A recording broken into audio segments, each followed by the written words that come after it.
नमस्ते साथियों। कैसे हैं आप सब लोग। मेरा भी फिर स्वागत करता हूं आपके अपने यूट्यूब चैनल सागर कोचिंग क्लासेस गुना में। तो आज की जो अपनी वीडियो है वो है मध्य प्रदेश का इतिहास। और मध्य प्रदेश के इतिहास के अंतर्गत हम पढ़ चुके हैं, पूरा पाषाण काल पढ़ चुके हैं, ताम्र पाषाण काल हो चुका है, ठीक है ना। अब आज बात करते हैं वैदिक कालीन, ठीक है ना। मैंने बताया था कि इससे पहले एक टॉपिक बचा है अपना वैदिक कालीन सभ्यता, और वैदिक कालीन सभ्यता का विस्तार इतना मध्य प्रदेश में हुआ नहीं है बेसिकली, लेकिन कुछ पौराणिक कथाएं हैं। तो पौराणिक कथाओं का जो काल है उसको अपन थोड़ा सा देख लेते हैं। इसके बाद में कुछ ज़्यादा बचा नहीं है, फिर अपन डायरेक्ट बात करेंगे जनपद काल से, महाजनपद काल, ठीक है ना। वहाँ से सही मायनों में अपना ये आज का जो लेक्चर है ना छोटा सा रहेगा, लेकिन सही मायनों में जो अपना इतिहास होगा ना मध्य प्रदेश का, जो सबसे अच्छा मतलब जहाँ से पढ़ने में मजा आता है, जो राजा महाराजाओं के बारे में जो भी आप सुनते हैं ना वो वहीं से मिलता है, जनपद महाजनपद काल से, ठीक है ना। जो मगध साम्राज्य का उत्कर्ष हुआ था उस समय 16 महाजनपद थे, ठीक है ना। तो वहीं से मिलता है, ठीक है ना। सो जैसे कि अवंती, ठीक है ना, ये जो हुआ करते थे महाजनपद काल में, तो वहीं से स्टार्ट करेंगे अपन। लेकिन आज का जो लेक्चर है बस इसे ख़त्म कर लेते हैं, इसके बाद अपन वहीं से स्टार्ट करेंगे महाजनपद काल से ही। तो सबसे पहले देखते हैं वैदिक काल। वैदिक काल के बारे में पहले बता चुका हूँ कि इतना ज़्यादा उल्लेख है नहीं, बस 2-3 चीज़ें याद रखनी है थोड़ा थोड़ा सा। वैदिक काल का जो समय रहता है वो मध्य प्रदेश बेसिकली तो 1500 से लेके 600 ईसा पूर्व तक क्या माना जाता है, वैदिक कालीन माना जाता है, वैदिक कालीन सभ्यता मानी जाती है। लेकिन जो मध्य प्रदेश में विस्तार हुआ ना थोड़ा बहुत, वो हुआ 1000 से लेके 600 के बीच में। कब? 1000 ईसा पूर्व से लेके 600 ईसा पूर्व के बीच में हुआ है। ईसा पूर्व तो आप समझ पा रहे होंगे क्योंकि मैं इस पर वीडियो बना चुका हूँ, मैंने बहुत अच्छे से बताया है। तो आइए स्टार्ट करते हैं वैदिक कालीन सभ्यता, ठीक है। वैदिक काल में मध्य प्रदेश में क्या क्या हुआ। वैदिक काल के साहित्य, वैदिक काल में आप जानते हैं ऐत्रेय ब्राह्मण, और ये कौन सा है, शतपथ ब्राह्मण, ऋग्वेद, अथर्ववेद, सामवेद, यजुर्वेद, ठीक है ना। दुनिया भर के वेद सब उसी में मिलते हैं, जितने भी तुम्हें मिलेंगे ना शतपथ। तो वैदिक काल में साहित्यिक स्रोत क्या होते हैं ये भी मैं बता चुका हूँ। तो साहित्यिक स्रोत शतपथ ब्राह्मण, तो वैदिक काल के साहित्य शतपथ ब्राह्मण में मध्य प्रदेश को रेवोत्तर और दक्षिणापथ के नाम से जाना जाता है। यानी कि जो शतपथ ब्राह्मण है उसमें मध्य प्रदेश का उल्लेख किस नाम से दिया गया है, तो रेवोत्तर तथा दक्षिणापथ के नाम से दिया गया है। किसके नाम से? दक्षिणापथ। दक्षिणापथ पहले किसको माना जाता था, जैसे कि ये भारत है, ये मध्य प्रदेश है, इसमें जो विंध्य पर्वत श्रेणी है ना उसको क्या जाना, उसको जो विंध्य पर्वत श्रेणी के दक्षिण में रहता था ना उसे किस नाम से जाना जाता था, तो जैसे कि नर्मदा के पूर्व में किसको मान लेते हैं अपन, नर्मदा के उत्तर में जो वाला भाग है उसे कहते हैं अपन उत्तरी भारत, और उसके नीचे से क्या हो जाता है, दक्षिणी भारत, ठीक है। तो इसमें उल्लेख दिया गया है कि विंध्य पर्वत के दक्षिण में स्थित जो प्रदेश है उसे किस नाम से जाना जाता है, तो रेवोत्तर या दक्षिणापथ। तो दक्षिणापथ या रेवोत्तर नाम जो शतपथ ब्राह्मण में मिलता है ऋग्वैदिक काल में वो मध्य प्रदेश ही है अपना। कौन सा है, तो अपना मध्य प्रदेश ही है। तो आपको बस इतना याद रखना है कि शतपथ ब्राह्मण में मध्य प्रदेश का नाम, जो मध्य प्रदेश का किस नाम से उल्लेख मिलता है, ठीक है ना। शतपथ ब्राह्मण में या वैदिक कालीन सभ्यता में मध्य प्रदेश का किस नाम से उल्लेख मिलता है, तो रेवोत्तर या दक्षिणापथ के नाम से इसका उल्लेख मिलता है। बस इतना पॉइंट याद रखना, ठीक है ना। 2 नाम याद रखने हैं बस, रेवोत्तर और दक्षिणापथ। किस में मिलता है, तो शतपथ ब्राह्मण मिलता है। बस एक क्वेश्चन ये आएगा कि वैदिक काल में किस साहित्य में मध्य प्रदेश का उल्लेख मिलता है। वैदिक युग में मध्य प्रदेश का उल्लेख किस साहित्य में मिलता है, ऋग्वेद में मिलता है, अथर्ववेद में मिलता है, शतपथ ब्राह्मण में मिलता है, किस में मिलता है, तो शतपथ ब्राह्मण में मिलता है। और किस नाम से मिलता है, तो रेवोत्तर और दक्षिणापथ के नाम से इसका उल्लेख मिलता है, ठीक है। बस इतना याद रखना है। उत्तर वैदिक काल, देख वैदिक काल को 2 भागों में बांटा गया है। कितना? 2 भागों में, वैदिक कालीन सभ्यता और उत्तर वैदिक कालीन सभ्यता। वैदिक काल और उत्तर वैदिक काल। वैदिक काल का जो इतिहास है वो 1500 से 1000 है, और 1000 से 600 ईसा पूर्व तक का जो इतिहास है वो उसे उत्तर वैदिक काल कहते हैं। अपन क्या कहते हैं? उत्तर वैदिक काल, ठीक है। तो ये बात कब की कर रहा है? 1000 से लेके और 600 ईसा पूर्व तक की। तो उत्तर वैदिक काल में ऐत्रेय ब्राह्मण, कौन सा ब्राह्मण आ गया? पहले शतपथ ब्राह्मण आए थे, अब ऐत्रेय ब्राह्मण आए। शतपथ ब्राह्मण में क्या दिया गया है उल्लेख? जब अपन पूरे भारत का पढ़ते हैं तो शतपथ ब्राह्मण में दिया गया है उनके राज्य और राजा की उत्पत्ति का वर्णन किया गया है, ठीक है ना। और इसमें जो राजा थे उनको मतलब किन किन राजाओं को किस नाम से जाना जाता था। जो मध्य में जो निवास करता था, यानी कि मध्य में, यानी कि बीचों बीच, यानी कि अपना मध्य प्रदेश में जो निवास करते थे ना, उन राजाओं को जो नाम दिया जाता है ना, वो राजा ही नाम दिया जाता है। कैसा? राजा ही नाम दिया जाता है, ठीक है। और जो हिमालय की तरफ शासन करते थे उनको भोज कहा गया है। जो दक्षिण में शासन करते थे उसे विराट कहा गया है। और जो पूर्व में राज्य करते थे उन्हें सम्राट कहा गया है। और जो पश्चिम में राज्य करते थे उन्हें सौराष्ट्र कहा गया है। क्या कहा गया है? सौराष्ट्र। ये इनका उल्लेख मिलता है शतपथ ब्राह्मण में, यानी कि राजा और राज्य की उत्पत्ति का वर्णन किस में किया गया है? तो शतपथ ब्राह्मण में किया गया है। अपन को इतनी चीजें नहीं रखनी याद, बस अपन को इतना चीज रखना है याद कि शतपथ ब्राह्मण में मध्य प्रदेश का उल्लेख किस नाम से किया गया है? तो रेवोत्तर और दक्षिणापथ के नाम से किया गया है, ठीक है। ऐत्रेय ब्राह्मण में क्या है? तो ऐत्रेय ब्राह्मण क्षत्रियों के ऊपर है, पूरा का पूरा क्षत्रियों की उत्पत्ति कैसे हुई है। तो ऐत्रेय ब्राह्मण में सिर्फ अपन जानते हैं कितना, ऐत्रेय ब्राह्मण से कुछ अनार्य जातियों के नाम है। अनार्य जातियों का उल्लेख मिलता है, जिसमें से एक जाति का नाम, जिसके सबसे ज्यादा एक जाति का नाम मिलता है, जिसका नाम क्या है? निषाद जाति। कौन सा? निषाद जाति। जैसे वो केवट नहीं था भगवान श्री राम का, जिसने पेड़ धोए थे, गंगा पार करवाई थी, नदी पार करवाई थी केवट ने, वही है, ठीक है ना। तो निषाद जाति का विशेष रूप से उल्लेख मिलता है। और निषाद जाति पहले मध्य प्रदेश के जंगलों में ही निवास किया करती थी। कहाँ पे निवास किया करती थी? तो निषाद जाति मध्य प्रदेश में निवास किया करती थी, ठीक है। तो शतपथ ब्राह्मण से बस आपको एक बात याद रखना है, निषाद जाति, ठीक है ना। तो निषाद जाति जो कि मध्य प्रदेश में निवास करती है, उसका किस साहित्य में उल्लेख मिलता है? तो शतपथ ब्राह्मण में उल्लेख मिलता है, ठीक है। बस वैदिक कालीन सभ्यता खत्म। वैदिक कालीन सभ्यता इतना ही है, मध्य प्रदेश में कुछ भी नहीं है, इससे ज्यादा पढ़ना भी नहीं और है भी नहीं, आप पढ़ना भी चाहोगे तो, ठीक है। इसके बाद मिलते हैं अपन पौराणिक काल में। किसमें? पौराणिक कालों में। डेटा याद रखने की जरूरत नहीं है बिल्कुल भी।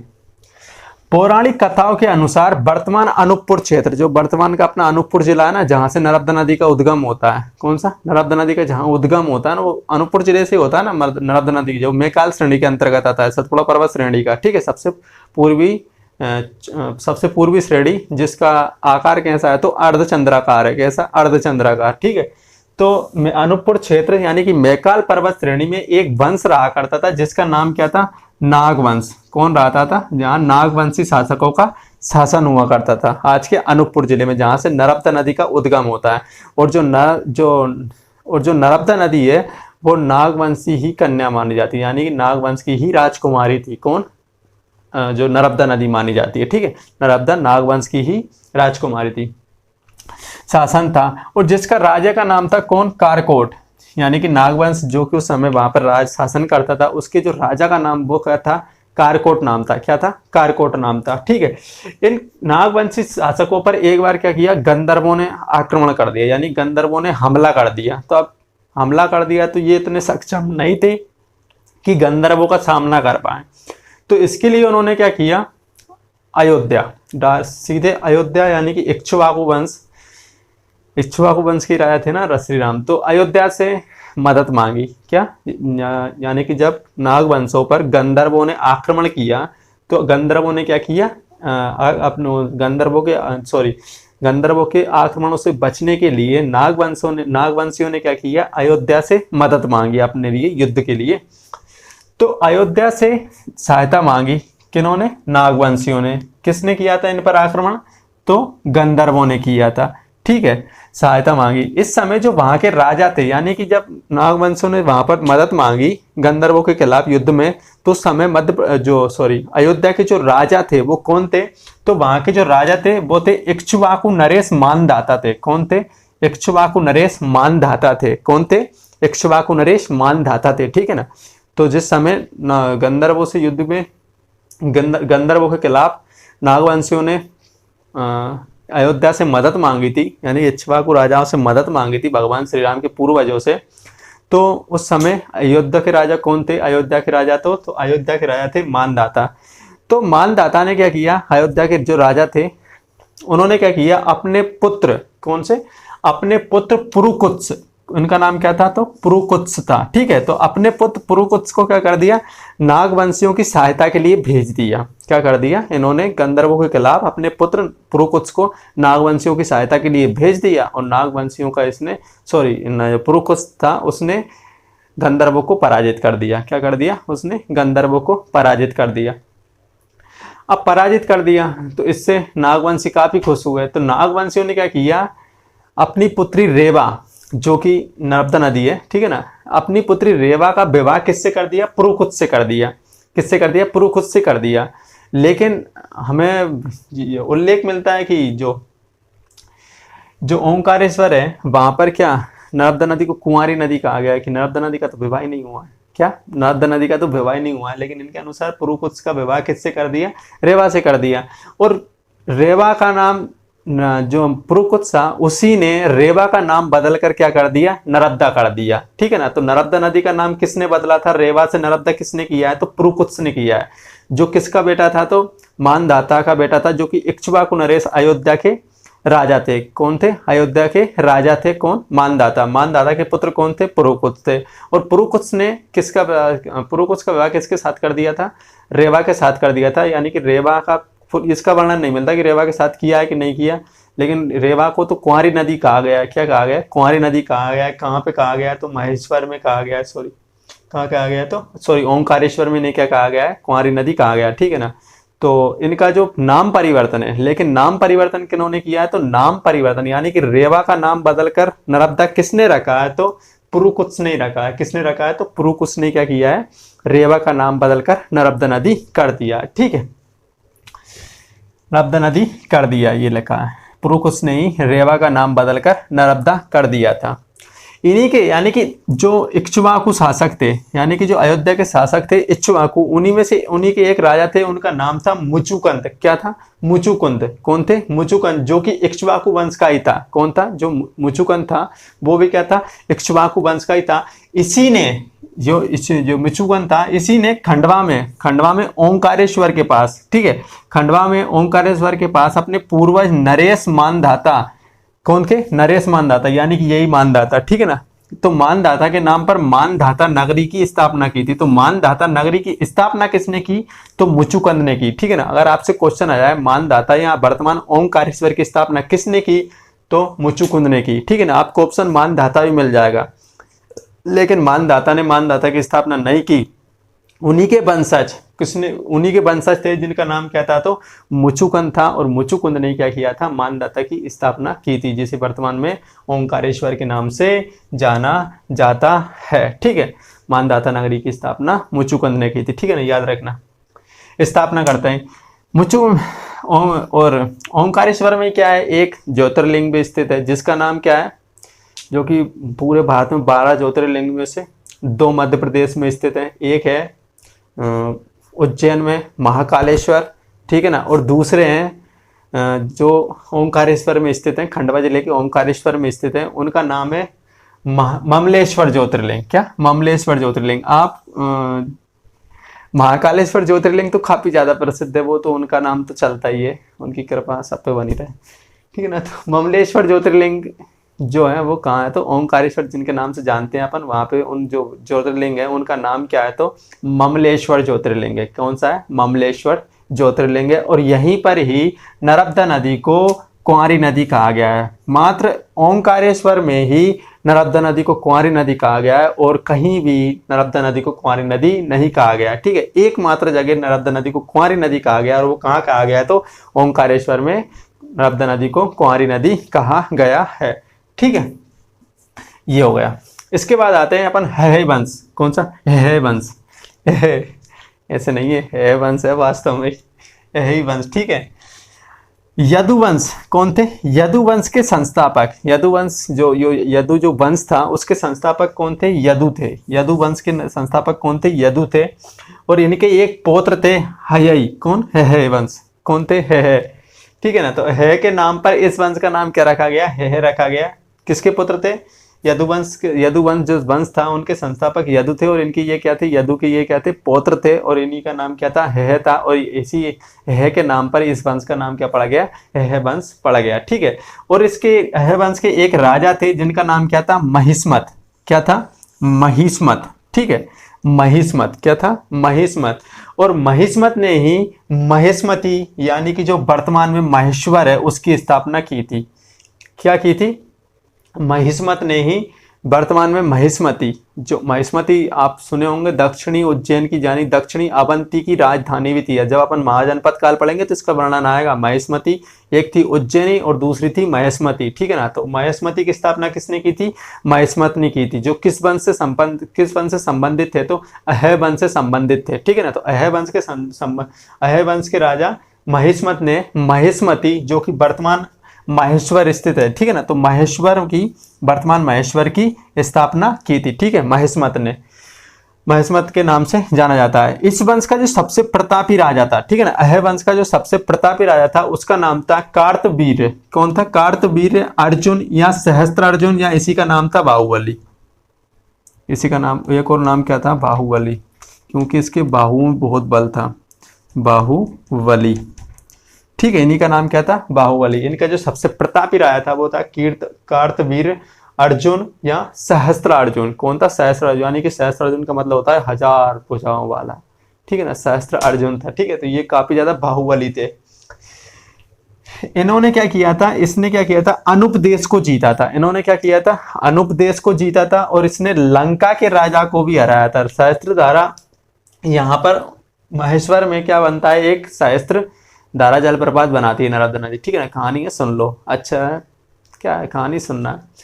एक बार क्या था, कीर्तवीर क्या सहस्त्र अर्जुन क्या कर रहा था? नर्मदा नदी में अपना स्नान कर रहा था। उस समय हुआ क्या कि अब स्नान कर रहा था, साथ में रानियां थी। अब तुम जानते हो जब रानियां रहती हैं तो राजा थोड़ा अलग ही रहता है। तो उन्होंने क्या किया कि जोश जोश में यानी कि उन्होंने आके क्या कर लिया, पूरा गंगा का जल रोक लिया, सॉरी नर्मदा नदी का जल रोक लिया। यानी कि उनके 1000 बहाएं तो थी सही, उन्होंने क्या कर लिया, गंगा नदी का, सॉरी रेवा नदी या नर्मदा नदी का जल रोक लिया। अब सहस्त्रधारा जो जलप्रपात है, जब इनके बीच में से जो पानी निकलता है, क्या इनके बीच में से जो पानी निकला उसी से किसका निर्माण हो गया? यानी कि सारा जल रुक गया, क्योंकि सहस्त्र बाहु थे, यानी कि 1000 भुजाएं थी। तो उन्होंने क्या कर लिया, नर्मदा नदी का पानी रोक दिया। नहाते नहाते रानियों ने कह दिया होगा रोक दो, क्या जा रहा है, तो रोक दिया। अब इनके बीच में से जो जल निकला, इन्हें उरु के बीच में से, अपन इन्हें क्या कहते हैं? उरु कहते हैं। इनके बीच में से जो जल निकला उसी जल से किसका निर्माण हुआ? तो सहस्त्रधारा जलप्रपात का निर्माण हुआ। किसका? सहस्त्रधारा जलप्रपात, अपन उसी को कहते हैं। अब इसी समय जब इन्होंने जल रोक रखा था, तो लंका का राजा था रावण, आप जानते ही हैं उन्हें, तो बहुत महान ज्ञानी आदमी थे। लंका के राजा रावण, जो कि उस समय अपने पुष्पक विमान, जिसपे जो मन की गति से चलता है, पुष्पक विमान से घूमते थे, उनका एक ही विमान था पुष्पक।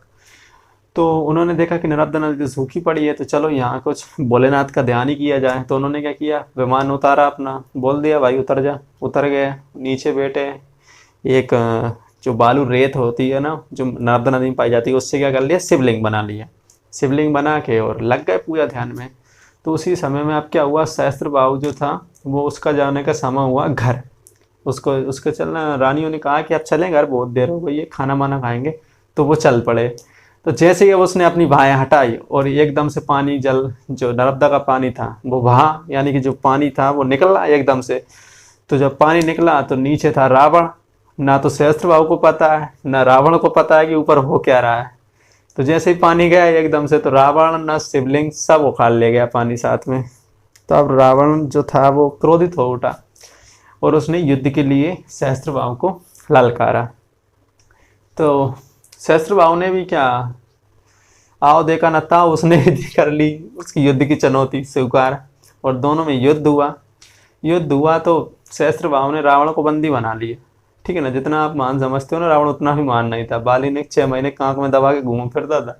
तो सहस्त्रबाहु ने क्या कर लिया, रावण को बंदी बना लिया और युद्ध में हरा दिया, और पीटा अलग से, 2 थप्पड़ मारे खींच के, कंटाप मारे खींच के गाल पे, और बोला कि ज्यादा होशियारी नहीं दिखाएगा, और कई दिनों तक बांध के रखा। विनती करने लगा, छोड़ दो सरकार, गलती हो गई, आज के बाद नहीं करेंगे।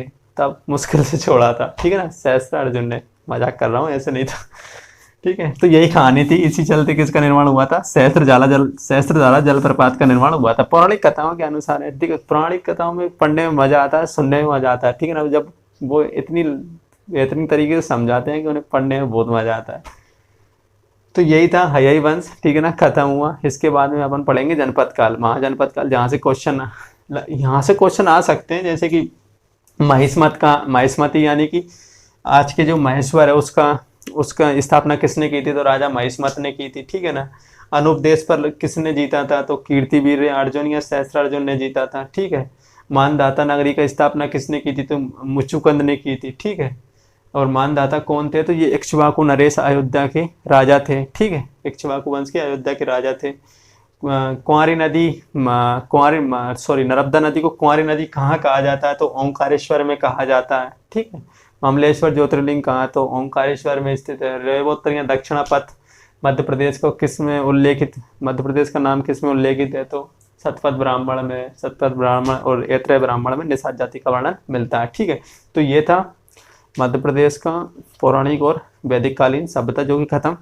इसके बाद बात करेंगे अपन 16 महाजनपदों की, और वहीं से अपना स्टार्ट हो जाएगा मध्य प्रदेश का जीके अच्छे से, जिसमें पढ़ने में मज़ा आएगा। और पढ़ने में मज़ा तो इसमें भी आया होगा, ठीक है ना, सहस्त्र बाबू की कहानी सुन के। तो यदि वीडियो पसंद आया तो चैनल को लाइक करें, सब्सक्राइब करें और अपने दोस्तों के साथ ज़्यादा से ज़्यादा शेयर करें। थैंक यू सो मच, मिलते हैं अगले वीडियो में।